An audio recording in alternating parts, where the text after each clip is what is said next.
uždavinys. Taškas S yra atkarpos PR vidurio taškas. Vidurio taškas, vadinasi, čia atstumai yra vienodi. Rasti taško P koordinatę.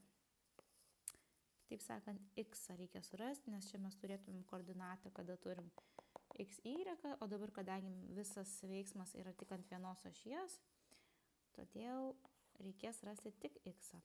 Dabar žinome, kad atstumas yra vienodas. Tai šis uždavinys labai yra paprastas, mums tai reikia rasti šitą atstumą ir po to tą atstumą atimti iš va šito, ar ne? Tai kaip dabar reikia padaryti? Tai iš 9,6 atimti 2,4. 9,6 minus 2,4 yra 7,2.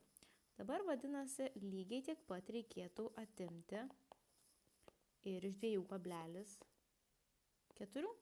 Tai 2,4 minus 7,2.